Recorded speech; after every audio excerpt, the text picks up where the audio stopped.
Take a deep breath, and what do you smell from your view? Where is your highest view today? Let's see if we can elevate that view beyond your wildest dreams.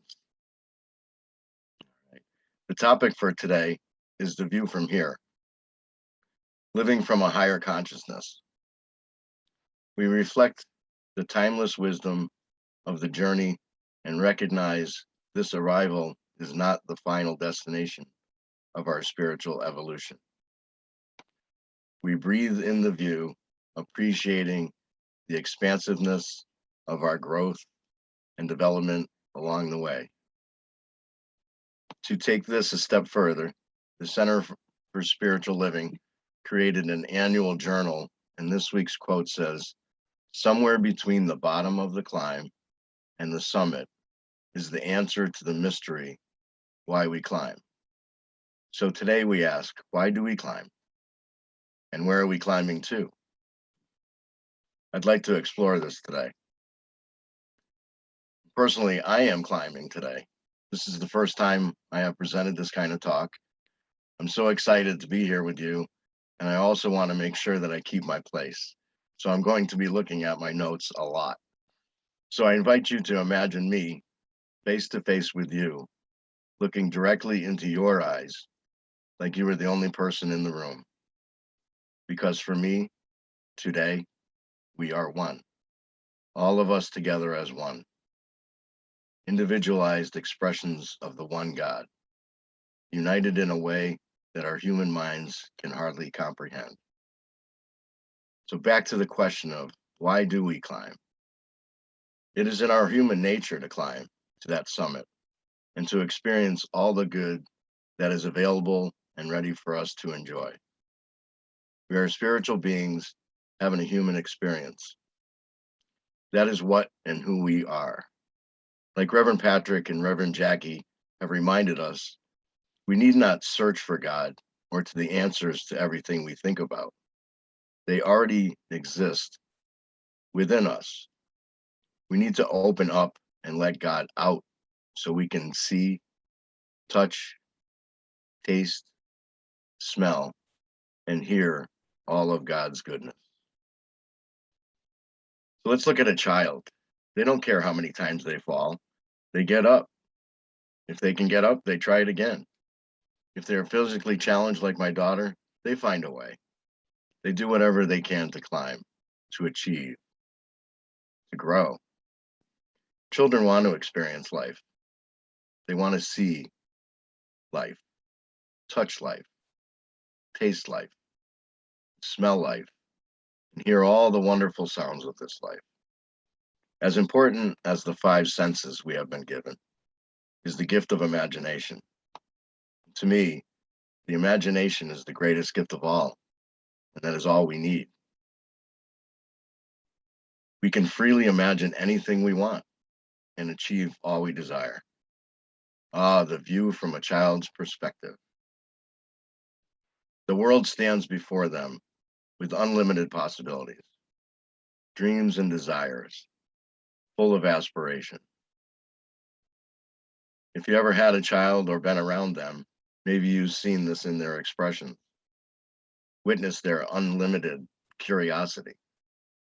It's that curiosity that we need to keep and use to our advantage as fuels for our climb. So let's talk about what happens as we start the climb. But before I do, I will ask, how come there is this mystery of why we climb? I know the answer is in the climb, but why is there something we must figure out on our own, right? How many of us have asked this question? Why is it so complicated? The fact is, it doesn't have to be. We complicate the process. Let us look at this, the universe, God, the infinite creator, or whatever name you call it, it doesn't mind, created itself from itself. Nothing that is here on earth was brought in from anywhere else. It all exists within itself here on earth.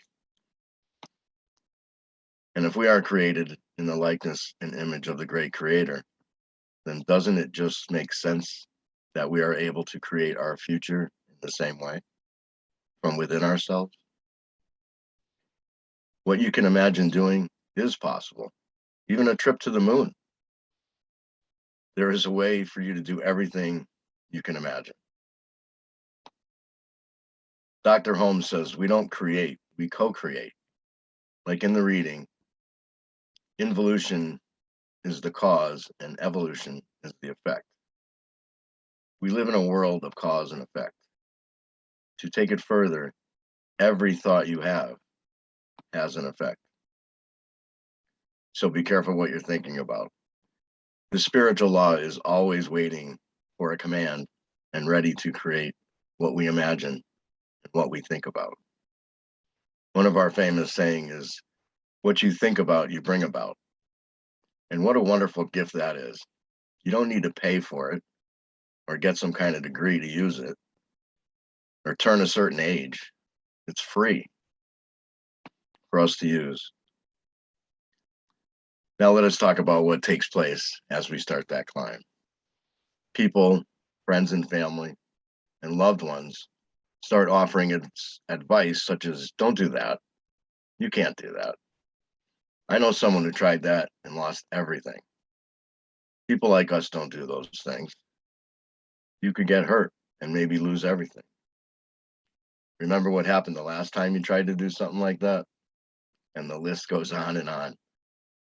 Maybe you didn't do well in school and you started to doubt yourself, tell yourself that you weren't worthy, that you didn't deserve success. Listen, we can either believe what they say is true, or we can choose to challenge those beliefs.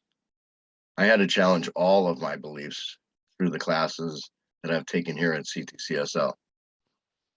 A lot of the things that I thought were true were simply not true. I started believing in myself and others around me. Because of that change of thought, I was able to change my experiences in life. I invite you to challenge your beliefs too. Take a deep look at the things you tell yourself, the things you believe are true. Are those beliefs serving you right now? Are they fueling your climb or holding you back? The truth is, some of these things that you believe to be true might be false. Be careful not to blame others like I did for teaching you something that was simply not true. You are the one that believed it to be true. Today, let us take responsibility for our own beliefs and stop blaming others. I believe that everyone is doing the very best they can do at every moment in their life.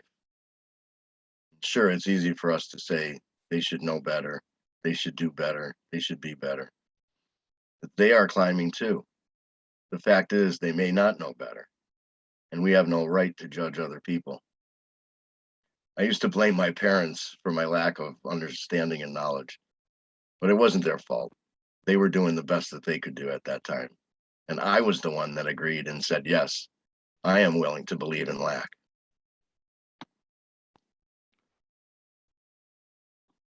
When we are together at the center, Reverend Patrick leads us in an affirmation that says, only good coming from me, only good coming to me, going from me, and only good coming to me.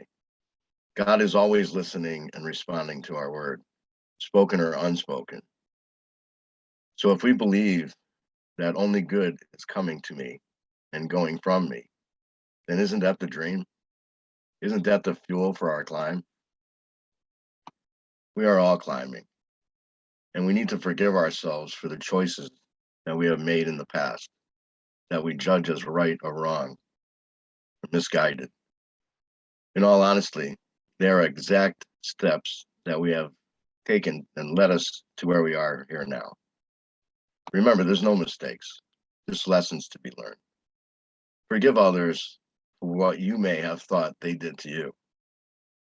No one is responsible for your happiness but you. And as one of my favorite sayings goes, you can't let anyone drive you crazy unless you give them the keys. Your happiness is up to you and the choices you make. As I remind myself on my own personal climb, I am doing the best that I can at every moment. That allows me to accept myself and everyone around me as a unique individualization of the one. And the view from here is joyful and peaceful. The spiritual truth that it is done unto us as we believe can be living truth, and the truth will set you free. Free from the anxiety and worry about what others are doing and how it's going to affect me. The science of mind philosophy has allowed me to take back control of my life and my thinking. Instead of most of my time being spent reacting to things that were going on around me with little or no thought, I now spend time thinking about and imagining the things that I would like to experience and checking them off my list as they happen. As most of you know, I'm an electrician. And as a young apprentice, I remember looking at a switchgear. A switchgear is like a panel, but it is full of wires and massive electrical potential. Silent, but quite explosive if not respected. It can either blow up or it can fire up an entire city and energize everyone's lights. It is something to be feared and respected. And once I had learned more about in the trade, I was able to understand the magnitude of that power and how important it is to have complete and total faith in it. It's easy for me to relate the idea of electricity to spirit, quiet, yet so powerful. Like electricity, I did not have to understand exactly how it worked. I just have to understand that it does. And it works for me the same way it works for you, the same way it works for everyone. If I make a wrong move with a screwdriver, then bam, an unwanted experience. If I slip with my thinking and venture into doubt and worry that maybe I don't have enough money for gas to put in my car, then bam, an unwanted experience. In the past few years, I've changed my thinking from lack to abundance, knowing truth. I changed my thinking to that I had had enough money for gas and that I never had to even think about where the money was coming from. And bam, a wanted experience. And the view from here is inspiring with unlimited possibilities. If you're not happy and excited about the way your human experience is going right now, change your view. Start to climb spiritually. Change the way you look at things, and the things you look at change. Simply from a shift in perspective. A new way to look at the same thing, producing a different effect. Trust me, trust our practitioners and our ministers, our guest speakers, trust the center, and trust your own intuition. It is here to guide you. Part of the problem is that we start to forget the things that we were born knowing. We need to remember to remind ourselves to remember what we already know. Let me repeat that. We need to remind ourselves. We need to remember to remind ourselves to remember what we already know. Using sticky notes, putting them up everywhere. Some of us need to put them everywhere we look. If I could show you the room, they're everywhere. So I want to remind everyone here that we don't solve problems in our life. We dissolve them with spiritual thinking. And what I mean by that is if you have a situation in your life that you don't want to experience anymore, you need to identify, as Ernest Holmes would say, the polar opposite and focus on that. How it would feel if it were already existed in your life. And that's where we find ourselves back to the gift and power of imagination. Ernest says the sum total of our thought, will, purpose, and belief creates a tendency in this law that causes us to react according to the sum total of that belief. That's on page 38 of Science of Mind. He goes on to say that ignorance of the law excuses no one from its effect. Just like gravity and electricity need to be respected, the law that responds to our thinking also needs to be realized and respected. Then and only then can we use it to experience all the good that we believe we can. How much can we believe? Sometimes these beliefs that we have are so buried in our subconscious, we don't even know that we have them. We need to do the conscious work around them. This type of inner work is best done in a group, like in a class or a prayer group, or one-on-one with a mentor or practitioner or a friend. Jesus said, when two or more are gathered, all things are possible. I encourage everyone to get a prayer partner, join a group, start a group. I know it can feel weird at first if you're new to this, but that feeling quickly dissolves once you get started. Joe Keeley and I pray together every morning, and we've been doing that for a little over a year and a half now. And we are both experiencing more good in our lives because we are raising the awareness to the presence of spirit working in us, around us, through us, for us, and as us. I want to share one more nugget because it's probably one of the most profound things I have learned from Reverend Patrick, and is that there is only one mind. That is the holy and sacred mind of God, the universe, the higher power. That is our mind too, because we are all one. We can use our brains like a tool, like we use our bodies to get around, by giving it things to work on. By using our gift of imagination, the one mind goes to work making those things a reality. If we leave our brain alone, it operates on only past experiences and fear. It wants to keep us safe because, you see, the brain can separate itself from the one mind. It doesn't know what possibilities exist within the one mind. We need to shift the perspective, climb a little higher, and take a different path to keep the one mind in charge.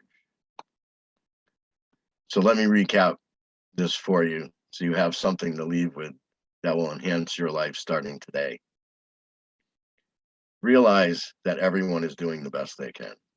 Have compassion for others. Forgive yourself. Love yourself. Say I love you in the mirror 3 times a day. That could be challenging for some of you. Trust me, do it. That feeling dissipates and dissolves. You and only you are responsible for your happiness, no one else. So stop blaming others. Use your imagination every day. How would you feel if you were already living what you imagine to be possible? Give your brain direction. You are a magnificent, individualized expression of the one. Don't let your brain tell you anything else but that. And when it does, and it will, simply remind it who it's working for. Give thanks for the thought and remind your brain that that type of thinking is no longer serving you. Give thanks for everyone you have and for who you are. Make the statement, I am open and ready to receive more good in my life than I can even imagine right now. Because amazing beauty exists far beyond what we can possibly imagine. I heard Kathy Ann, a minister in Seattle, say that the universe was like a mom who wanted to give her child everything her child wanted. Part of the problem is that the mom didn't always know what the child wanted. We need to have a clear vision of what it is we desire and keep it at the forefront of our thinking. Keep climbing. Find the path that piques your interest, that feels good, that makes you laugh, brings you joy. Not all climbing needs to be steep. Sometimes it's deep. Sometimes it's shallow. And sometimes it's simply turning your head to see the brilliant sunrise over the ocean. Because the view from here is amazing and keeps getting better. Take a deep breath and know that we are one and that you are blessed. Namaste.